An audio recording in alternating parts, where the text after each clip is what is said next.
الحمدللہ رب العالمین والصلاة والسلام علی سید الانبیاء والمرسلین اما بعد فاعوذ باللہ من الشیطان الرجیم بسم اللہ الرحمن الرحیم۔ محترم سامعین، درس قرآن کے ساتھ آج ایک مرتبہ پھر حاضر ہیں۔ آج انشاءاللہ تیسرے پارے کی ایک آیت کریمہ سننے، اس کا ترجمہ سماعت فرمانے اور اس کے متعلق مختصراً تفسیر سننے، سیکھنے اور سمجھنے کی کوشش کریں گے۔ اللہ تبارک و تعالیٰ اپنے پاک کلام میں ارشاد فرماتا ہے، قل ان کنتم تحبون اللہ فاتبعونی یحببکم اللہ ویغفر لکم ذنوبکم واللہ غفور الرحیم۔ ترجمہ کنز العرفان۔ یا حبیب فرما دو کہ اے لوگوں، اگر تم اللہ سے محبت کرتے ہو تو میرے فرما بردار بن جاؤ، اللہ تم سے محبت فرمائے گا اور تمہارے گناہ بخش دے گا، اور اللہ بخشنے والا مہربان ہے۔ اس کے متعلق تفسیر میں آتا ہے کہ قل ان کنتم تحبون اللہ فاتبعونی، کہ حبیب فرما دو کہ اے لوگوں، اگر تم اللہ سے محبت کرتے ہو تو میرے فرما بردار بن جاؤ۔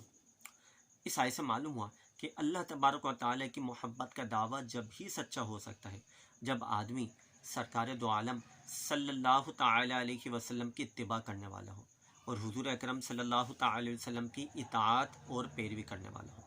حضرت عبداللہ بن عباس رضی اللہ تعالیٰ عنہما سے مروی ہے، سرکار مدینہ صلی اللہ تعالیٰ علیہ وسلم قریش کے پاس تشریف لائے جنہوں نے خانہ کعبہ میں بت نصب کیے تھے اور انہیں سجا سجا کر انہیں سجدہ کیا کرتے تھے۔ تاجدار رسالت صلی اللہ تعالیٰ علیہ وسلم نے فرمایا، ایک گروہ قریش، خدا کی قسم تم اپنے آباء و اجداد حضرت ابراہیم اور حضرت اسماعیل علیہم الصلاۃ والسلام کے دین سے ہٹ گئے ہو۔ قریش نے کہا، ہم ان بتوں کو اللہ کی محبت میں پوجتے ہیں تاکہ یہ ہمیں اللہ پاک سے قریب کریں۔ چنانچہ اس موقع پر اللہ کریم کی طرف سے یہ آیت کریمہ نازل ہوئی اور بتایا گیا کہ محبت الہی کا دعویٰ حضور سید کائنات صلی اللہ تعالیٰ علیہ وسلم کی اتباع اور فرما برداری کے بغیر ممکن نہیں۔ جس دعوے کا ثبوت دینا چاہتا ہے وہ حضور پرنور صلی اللہ تعالیٰ علیہ وسلم کی غلامی اختیار کرے، اور چونکہ حضور صلی اللہ تعالیٰ علیہ وسلم نے بت پرستی سے منع فرمایا ہے تو بت پرستی کرنے والا سرکار نامدار صلی اللہ تعالیٰ علیہ وسلم کا نافرمان اور محبت الہی کے دعوے میں سراسر جھوٹا ہے۔ دوسرا قول یہ ہے کہ مدینے کے یہودی کہا کرتے تھے، ہم تو حضور صلی اللہ علیہ وسلم کو پیروی کرنے کی ضرورت نہیں، ہم تو اللہ کے بیٹے اور اس کے پیار ہیں۔ تو یہودیوں کے یہ کہنے پر اللہ کریم کی طرف سے یہ آیت کریمہ نازل ہوئی۔ اس آیت سے معلوم ہوا کہ ہر شخص کو حضور پرنور صلی اللہ تعالی علیہ وسلم کی پیروی اور اتباع کرنا ضروری ہے۔ ایک اور مقام پر اللہ تبارک و تعالیٰ ارشاد فرماتا ہے، ترجمہ کنز العرفان، تم فرماؤ اے لوگوں، میں تم سب کی طرف اللہ کا رسول ہوں جس کے لیے آسمانوں اور زمین کی بادشاہت ہے، اس کے سوا کوئی معبود نہیں، وہی زندہ کرتا ہے اور مارتا ہے، تو ایمان لاؤ اللہ اور اس کے رسول پر جو نبی ہیں، کسی سے پڑھے ہوئے نہیں ہیں، اللہ اور اس کی تمام باتوں پر ایمان لاتے ہیں اور ان کی غلامی کرو تاکہ تم ہدایت پالو۔ حضرت جابر رضی اللہ تعالیٰ عنہ فرماتے ہیں، ایک مرتبہ سرکار دو عالم صلی اللہ تعالیٰ علیہ وسلم کی خدمت میں حضرت سیدنا عمر فاروق رضی اللہ تعالیٰ عنہ حاضر ہوئے اور عرض کی، ہم یہودیوں کی کچھ باتیں سنتے ہیں جو ہمیں بھلی لگتی ہیں، کیا آپ صلی اللہ تعالیٰ علیہ وسلم ہمیں اجازت دیتے ہیں کہ کچھ لکھ بھی لیا کریں؟ تو نبی کریم صلی اللہ تعالیٰ علیہ وسلم نے ارشاد فرمایا، کیا تم یہودیوں اور عیسائیوں کی طرح حیران ہو؟ میں تمہارے پاس روشن اور صاف شریعت لایا، اور اگر آج حضرت موسیٰ علیہ السلام بھی زندہ ہوتے تو انہیں میری اتباع کے بغیر چارہ نہ ہوتا۔ محترم پیارے بھائیو، صحابہ کرام علیہم رضوان سرکار دو عالم صلی اللہ علیہ وسلم کی ہر ادا کو ادا کرنے کی کوشش کیا کرتے تھے۔ آپ کی پیروی کرنا ہی ان کی زندگی کا اصل ہوا کرتا تھا۔ صحابہ کرام علیہم رضوان کی پیروی کے جذبے کا اندازہ ان مختصر سے واقعہ سے لگایا جا سکتا ہے۔ حضرت عمر فاروق رضی اللہ تعالیٰ عنہ حجر اسود کے پاس تشریف لائے اور اسے بوسہ دے کر فرمایا، خدا کی قسم میں جانتا ہوں کہ تو صرف ایک پتھر ہے، نہ نفع پہنچا سکتا ہے نہ نقصان۔ اگر میں نے نبی کریم صلی اللہ تعالیٰ علیہ وسلم کو تجھے بوسہ دیتے نہ دیکھا ہوتا تو تجھے میں ہرگز بوسہ نہ دیتا۔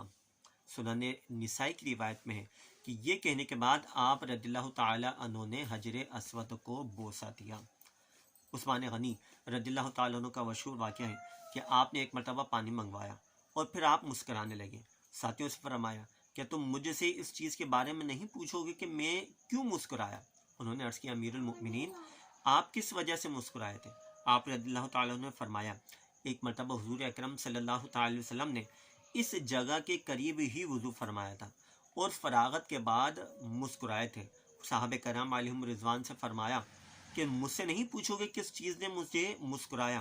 صحابہ کرام نے عرض کیا یا رسول اللہ صلی اللہ تعالی علیہ وسلم کس چیز کی وجہ سے آپ مسکرائے؟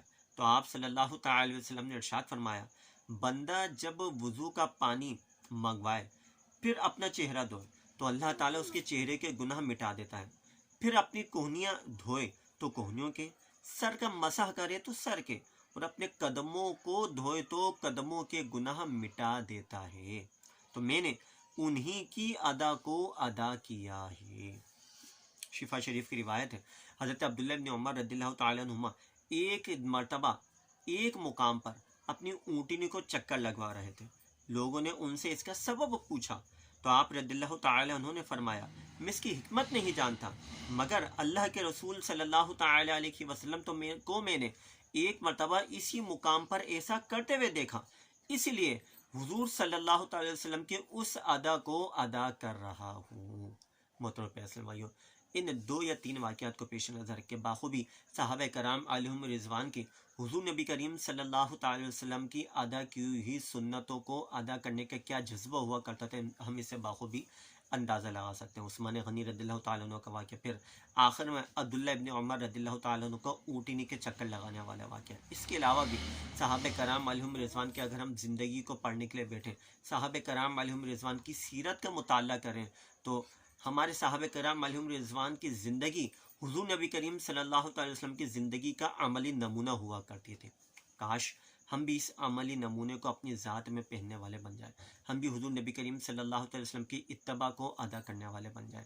جیسا آپ چاہتے تھے ویسی سنتوں کے اوپر عمل کر کے ہم بھی سرتپا سنتوں کا پیکر بن جائیں۔ رب کریم کے بارگاہ میں دعا ہے جو کچھ بھی سنایا اسے یاد رکھنے، اس پر عمل پر ہونے کی توفیق عطا فرمائے۔ آمین بجاہ نبی الامین صلی اللہ تعالی علیہ وسلم۔